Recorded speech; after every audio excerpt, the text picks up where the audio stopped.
हे हिलर्स, स्वागत है आपका पार्ट 2 में। आपका पहला वीक कैसा रहा? एंजॉय किया? कुछ नया जानने सीखने को मिला? जरूर मिला होगा। अब स्टार्ट होता है हमारा बैलेंसिंग वीक। फर्स्ट वीक में हमने अपनी पूरी इनर बॉडी की साफ सफाई कर ली। अब सेकेंड वीक में हम नेचुरली अपने चक्रों को बैलेंस करने की कोशिश करेंगे। तो 8वें दिन की जो एक्सरसाइज हमारी रहेगी वो टोटली हमारी सांसों के ऊपर रहेगी। जैसे पहले दिन हमने अपनी एनर्जी को एक्सपीरियंस किया था, ठीक उसी तरह आज 8वें दिन हम अपनी सांसों को फोकस करेंगे। और सिर्फ सांसों को फोकस नहीं करना है, उसका टेम्परेचर भी चेक करना है कि कौन से चक्र के साथ आपकी कौन सी सांस एक्टिव है, चंद्र नाड़ी या सूर्य नाड़ी। हर एक चक्र में या हर एक पॉइंट में वो सांसें चेंज हो सकती है, तो आपको अपनी हर एक सांस पर फोकस करना है। प्रैक्टिस के दौरान अगर याद न रहे कोई बात नहीं, पर जब जो सांस आप ले रहे हो, मतलब कि प्रेजेंट में आप जो भी सांस आपकी एक्टिव है उस सांस को पूरा एंजॉय कीजिएगा।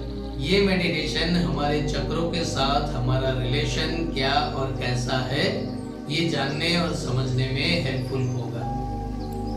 अब यहाँ से हमारी सांसों के साथ एक नया खेल शुरू होता है। 9वें दिन की जो एक्सरसाइज रहेगी उसमें हमें अपनी सांसों को पर्टिकुलर एक लोकेशन में अप्लाई करना है। हर एक चक्र में जैसे जैसे हम जाएंगे हमें अपनी सांसों को वहां पर ले जाना है। आपने जो सिंबल और बीज मंत्र की एक्सरसाइज की थी वो एक्सरसाइज आपको यहाँ पर हेल्पफुल होगी। आपका जो फोकस बड़ा होगा उस फोकस की हेल्प से आप पर्टिकुलर लोकेशन में अपनी सांसों को अप्लाई कर पाओगे। और अप्लाई करनी भी कहाँ है? सिर्फ और सिर्फ हमारे स्पाइनल कॉर्ड में, क्राउन चक्र से लेकर रूट चक्र, और कहीं आड़ा टेढ़ा जाना नहीं है। सीधा एक हाईवे है, उसको ही फॉलो करना है। ये मेडिटेशन हमारी सांसों पर हमारा जो कंट्रोल है उसको इंक्रीज करने में हमें हेल्पफुल होगा। क्योंकि जितना आपका फोकस बढ़ा हुआ होगा उतना ही आप अपनी सांसों पर भी कंट्रोल ला पाओगे। अब जब हम 10वें दिन में आते हैं तब 10वें दिन हमें अपनी सांसों को 2 अलग डायरेक्शन में वर्क करवाना है। एक जो हमने वर्टिकल शेप में तो हमने अपनी सांसों को अप्लाई कर दिया 9वें दिन में। अब 10वें दिन में वर्टिकल और हॉरिजॉन्टल दोनों पैटर्न में हमें अपनी सांसों को अप्लाई करना है। मतलब कि इनहेल के टाइम आपको वर्टिकल मोड में सांसों को अप्लाई करना है और एक्सहेल के टाइम उन सांसों को हॉरिजॉन्टल पैटर्न में अप्लाई करना है, ताकि आप अपनी बॉडी के हर एक कॉर्नर तक, लास्ट लेयर तक अपनी सांसों को पहुंचा पाओ। ये मेडिटेशन आपको फिजिकली और मेंटली बैलेंस होने में बहुत हेल्प करेगा, क्योंकि यहाँ से हमारी सांसों का एक नेक्स्ट लेवल ही स्टार्ट होने वाला है। अब जो भी एक्सपीरियंस है वो हम अपनी सांसों के थ्रू ही कर पाएंगे। तो सांसों की ये अलग अलग तरीके से प्रैक्टिस करना जरूरी है। जब हम 11वें दिन में आएंगे तब 11वें दिन हमें अपनी सांसों को सिर्फ बैलेंस मोड में रखना है। हर एक सांस को बैलेंस रखना है। नेचुरली अगर देखा जाए तो 24 घंटे में हम 8, 9 या ज्यादा से ज्यादा 10 बार अपनी सांसों को बैलेंस मोड में रख सकते हैं, वो भी सिर्फ 10 सेकंड के लिए। लेकिन यहाँ पर हमें अपनी पूरी एक्सरसाइज को, मतलब जो भी आपकी आधे घंटे की, पौने घंटे की या 1 घंटे की जो भी आप प्रैक्टिस करते हो, उस प्रैक्टिस में जितना हो सके उतना अपनी सांसों को बैलेंस मोड में रखना है।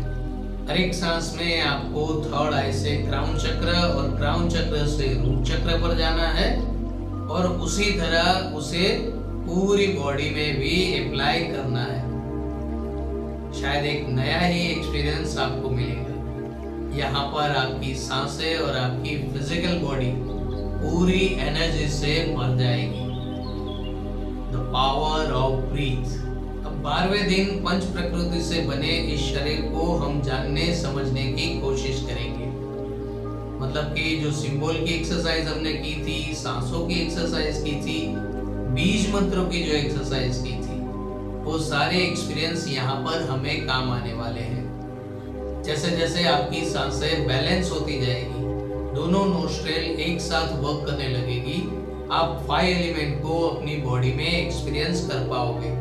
शायद आप ये बात तो जानते ही होंगे कि हमारे थ्रोट चक्र से लेकर रूट चक्र में पंच प्रकृति के पंच तत्व विद्यमान हैं। मतलब के थ्रोट चक्र में स्काई एलिमेंट, हार्ट चक्र में एयर एलिमेंट, सोलर प्लेक्सस में फायर एलिमेंट, हरा चक्र में वाटर एलिमेंट और रूट चक्र में अर्थ एलिमेंट। ये पांचों एलिमेंट हम अपनी सांसों के थ्रू एक्सपीरियंस कर पाएंगे। और अगर आपने सिंबल और बीज मंत्र की एक्सरसाइज ठीक से की होगी तो आप उसमें कुछ नया देख भी पाओगे। शायद ऐसा हो सकता है कि ये 5 एलिमेंट को आप डायरेक्ट देख पाओ या उससे रिलेटेड कोई भी जो पंच प्रकृति से बनी हुई कोई भी चीज है, वस्तु है या जीव है, उसे आप देख पाओ। ये एक नया ही एक्सपीरियंस रहेगा। आप जिस एलिमेंट के साथ ज्यादा कंफर्ट फील कर पाओगे वो भी आप जान पाओगे और साथ ही साथ आप अपनी सेंस को भी ज्यादा स्ट्रॉन्ग कर पाओगे। अब 13वें दिन एक बार फिर से हमें अपनी सांसों का ब्रेक डांस देखने को मिलेगा। हमारी सांसें ना ही तो एक पैटर्न में वर्क करती है, ना ही तो एक लेंथ में वर्क करती है और ना ही एक ही डायमेंशन में वर्क करती है। हर बार जब प्रकृति में बदलाव आते हैं या हम अपने पर्टिकुलर चक्र पर जब हील करते हैं तो उस चक्र से रिलेटेड जो भी एलिमेंट होता है उस एलिमेंट के अकॉर्डिंग हमारी सांसें अपना वर्क करती है। मतलब टेम्परेचर भी उसमें चेंज होगा, उसका डायमेंशन भी चेंज होगा और साथ ही साथ उसके लेंथ में भी चेंजेस आएंगे। और ये सारे एक्सपीरियंस आप प्रैक्टिकल कर पाओगे अगर आपने अभी तक की जो भी एक्सरसाइज है वो प्रैक्टिकली की है। तो अगर इमेजिनेशन का इस्तेमाल किया है तो शायद कम एक्सपीरियंस हो या पता ही ना चले, दोनों हो सकता है। हाँ, ऐसा जरूरी नहीं है कि पांचों के पांचों एलिमेंट आप एक्सपीरियंस कर पाओ। जो भी आपके बैलेंस चक्र होंगे उसमें आपको बेस्ट एक्सपीरियंस मिलेगा, मैं इतना कह सकता हूँ। अब 14वें दिन ठीक 7वें दिन की तरह हम अपना रिवीजन करेंगे। जैसे 1 से 6 दिन की एक्सरसाइज हमने 7वें दिन में एक साथ की थी, 14वें दिन में भी हम अपनी 8 से लेकर 13 दिन तक की जो एक्सरसाइज है उसको एक साथ रिवाइज करने की कोशिश करेंगे। ये आपका मल्टीटास्क का एक नेक्स्ट लेवल होगा और एक नया ही एक्सपीरियंस होगा, क्योंकि पहले 7 दिन का जो रिवीजन है वो भी आपके कॉन्शियस और सबकॉन्शियस माइंड में अवेलेबल है। उसके बाद 8 से लेकर 13 दिन का जो एक्सपीरियंस रहेगा वो उसमें ऐड होगा।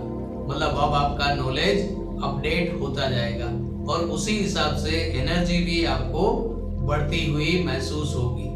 आपकी सांसों में, आपके हाथों में, क्राउन चक्र में, आपके शोल्डर में और शायद पूरी बॉडी में। तो जो भी आपको एक्सपीरियंस हो रहा हो या अगर कोई डाउट हो, कोई क्वेश्चन हो तो वो भी पूछ लीजिएगा और अगर कुछ फीडबैक देना चाहें तो फीडबैक दीजिएगा।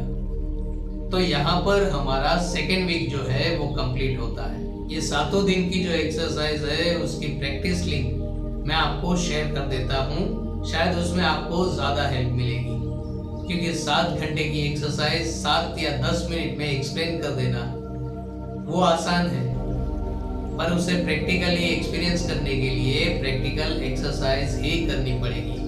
तो उसमें ये वीडियो लिंक आपको हेल्पफुल होगा। चलिए मिलते हैं पार्ट 3 में, तब तक कीप फीलिंग, कीप स्माइलिंग।